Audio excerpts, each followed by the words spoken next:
begin. Welcome back to Myths, Legends, Stories, and Tales with Lady Liadan. Today we're going to travel to Egypt and we are going to read The Monster That Grew Small by Joan Grant and illustrated by Karla Schwarz.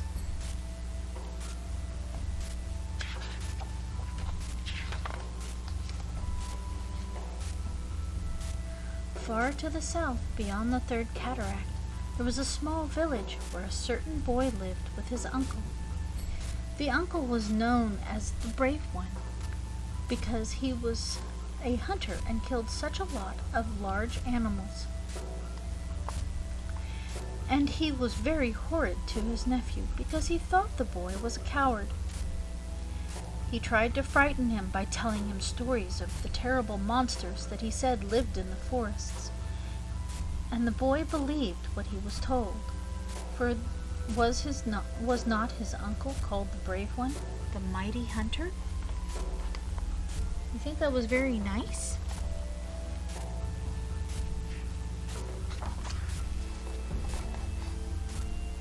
Whenever the boy had to go down to the river, he thought that the crocodiles would eat him, and when he went into the forest, he thought that the shadows concealed snakes, and that hairy spiders waited under the cover, under the leaves, to pounce on him.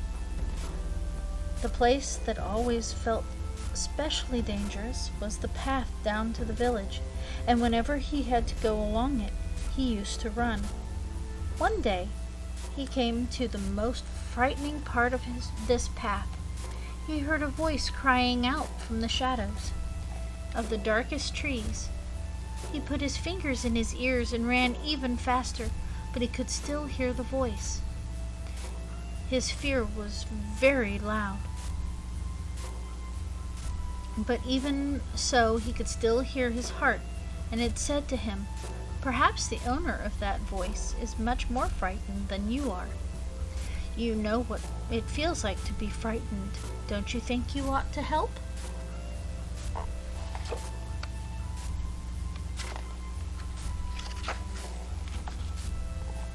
So he took his fingers out of his ears and clenched his fists to make himself feel braver. He plunged into the deep shade, thrusting his way between thorn trees in the direction of the cries. He found a hare. Caught by the leg in a tangle of creepers, the hare said to him, "I was so very frightened. But now you have come, and I'm not frightened any more. You must be very brave to have come alone into the forest." The boy released the hare and it quieted between his hands, saying, "I'm not at all brave. In my village they call me Obi, the frightened one. I should never have dared come here, only I heard you calling." The hare said to him, "Why are you frightened? What are you frightened of?"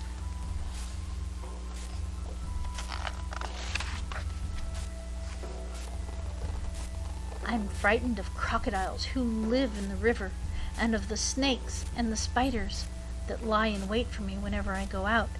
But most of all, I'm frightened of the things that rustle in the palm thatch over my bed place. My uncle says they are only rats and lizards, but I know they are far worse than that." "What do you want?" said the hare.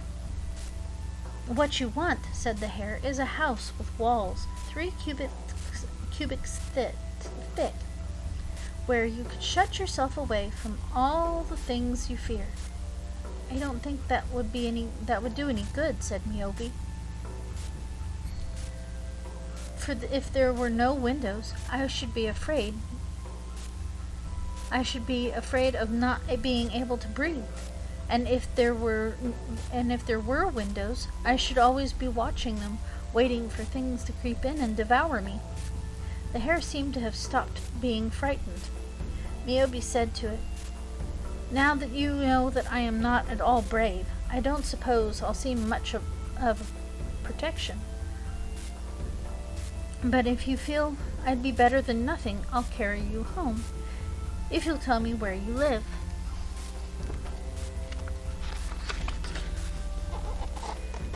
To Miobi's astonishment, the hare replied, "I live in the moon, so you can't come home with me yet.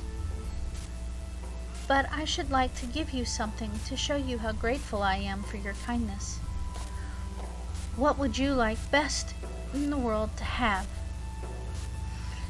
"I should like to have courage, but I suppose that's one of the things that can't be given.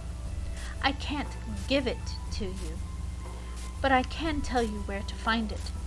The road that leads there you will have to follow alone, but when your fears are the strongest, look up to the moon, and I will tell you how to overcome them." Well, that was very nice of the hare. Then the hare told Miobi about the road he must follow. The next morning, before his uncle was awake, the boy set out on his journey. His only weapon was a dagger that the hare had given him. It was long and keen, pale as moonlight.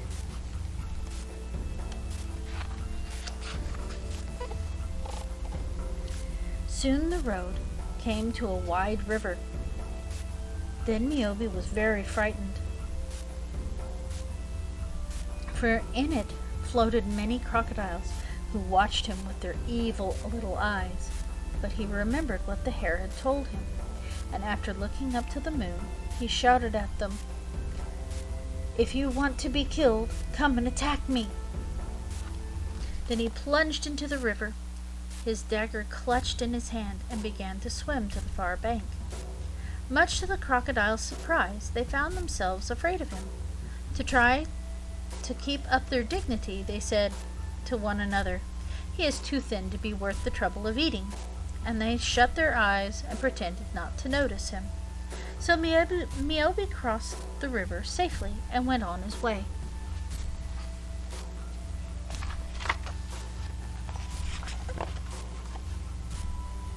After a few more days, he saw 2 snakes, each so large that it could have swallowed an ox without getting a pain. Both speaking at the same time, they said loudly, "If you come a step closer, we shall immediately eat you." Miobi was very frightened, for snakes were one of the things he minded most. He was on the point of running away, but then he looked up at the moon and knew what the hare wanted him to do.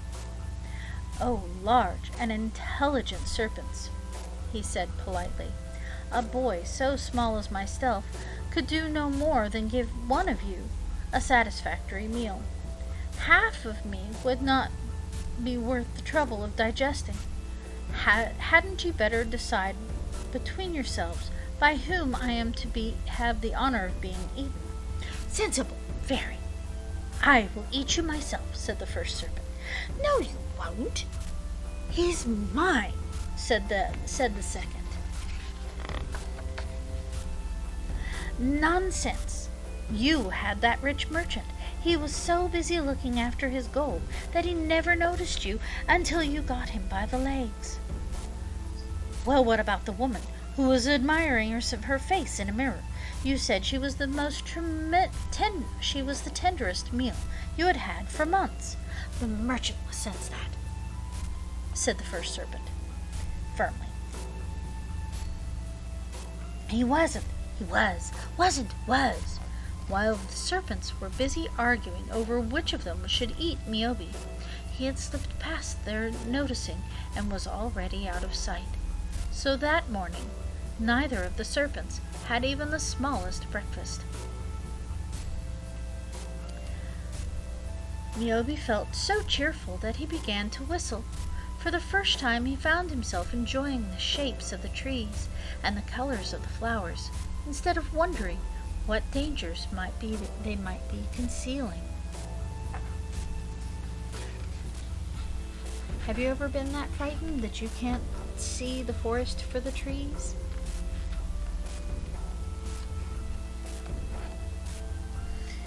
Soon he came in sight of a village, and even from a distance he could hear the sound of lamentation. As he walked down the single street, no one took any notice of him, for the people were too busy moaning and wailing. The cooking fires were unlit, The goats were bleeding because no one had remembered to milk them. Babies were crying because they were hungry, and a small girl was yelling because she had fallen down and cut her knee, and her mother wasn't even interested. Myobi went to the house of the headman, whom he found sitting cross-legged with his ashes on his head, his eyes shut, and his fingers in his ears. Myobi had to shout very loud to make him hear. When the old man opened one ear and one eye and growled, "What do you want?" "Nothing," said Myobi politely. "I wanted to ask what you wanted. Why is your village so unhappy?" "You'd be unhappy too," said the headman crossly, "if you were going to be eaten by a monster." "Who is going to be eaten? You?" "Me and everyone else, even the goats. Can't you hear them bleating?" Myobi was too polite to suggest that the goats were bleating, only because no one had milked them. So he said to the headman, "There seem to be quite a lot of people in your village. Couldn't you kill the monster if you all helped?" "Impossible," said the headman. "Too big, too fierce, too terrible. We're all agreed on that." "What does the monster look like?" said Myobi. "They said it has the head of a crocodile, and the body of a hippopotamus, and a tail like a very fat snake. But it's sure to be even worse. Don't talk about it." He put his hands over his face and rocked backward and forward, moaning to himself. "If you tell me where the monster lives, I will try to kill it for you," said Myobi, much to his own surprise. "Perhaps you are wise," said the headman, "for then you will be eaten first, and won't have so long to think about it. The monster lives in the cave at the top of that mountain. The smoke you can see comes from its fiery breath. You'll be cooked before you're eaten." "And see the mountain? I wonder if there's a monster in there."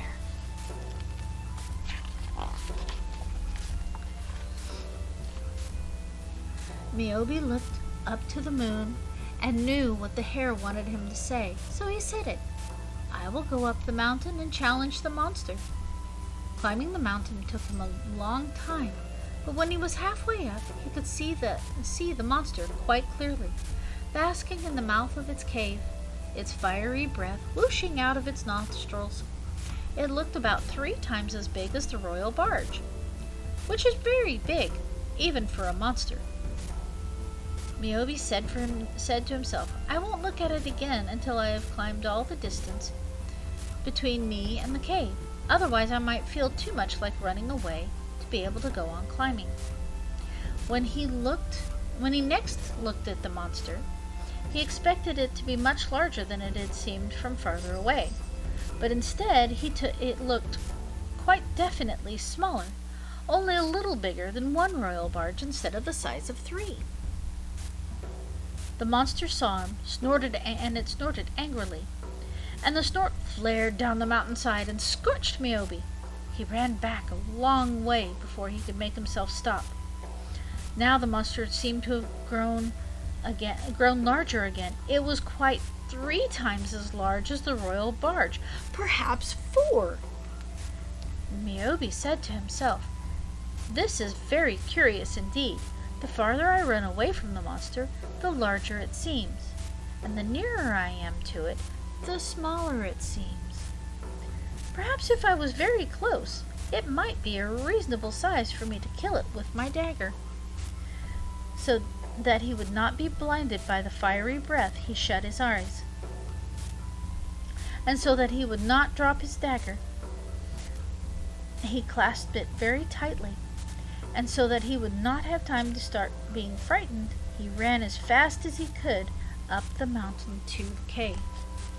What do you think's going to happen? Do you think he's going to find the monster? Oh no! Is that the monster? Should we be afraid? When he opened his eyes, he couldn't see anything that needed killing. The cave seemed empty. and he began to think that he must have run in the wrong direction. Then he felt something hot touch his right foot. He looked down, and there was the monster. It was as small as a frog. He picked it up in his hand and scratched its back. It was no more than comfortably warm to hold, and it made a small, friendly sound, halfway between a purr and the simmer of a cooking pot. Poor little monster, Niobe thought. It'll feel so lonely in this enormous cave. Then he thought, it might make a nice pet, and its fiery breath would be useful for lighting my cooking fire. So he carried it carefully down the mountain, and it curled up in his hand and went to sleep. When the villagers saw Niobe, at first they thought they must be dreaming, for they had been so sure that the monster would kill him. Did the monster kill him? No, it didn't.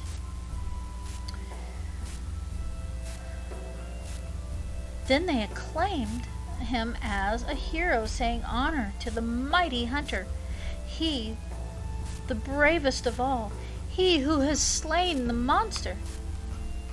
Niobe felt very embarrassed. As soon as he could make himself heard above the cheering, he said, "But I didn't kill the monster. I brought it home as a pet." They thought that was only modesty, becoming to a hero. And before they would believe him, he had to explain how the monster had only seemed big so long as he was running away, and as the nearer that he got to it, the smaller it grew, until at last, when he was standing beside it, he could pick it up in his hand. The people crowded around to see the monster. It woke up, yawned a puff of smoke, and began to purr. A little girl asked Niobe, "What's its name?" "I don't know," said Niobe. "I never asked it." The monster itself answered her question. It stopped purring, looked around to make sure everyone was listening, and then said, "I have many names. Some call me Famine, and some Pestilence. But the most pitiable of humans give me their own names." It yawned again, and then added, "But most people call me What Might Happen." What do you think about that story? It's kind of interesting. Sometimes our fears get the better of us. That's all the time we have for today. We'll see you next time.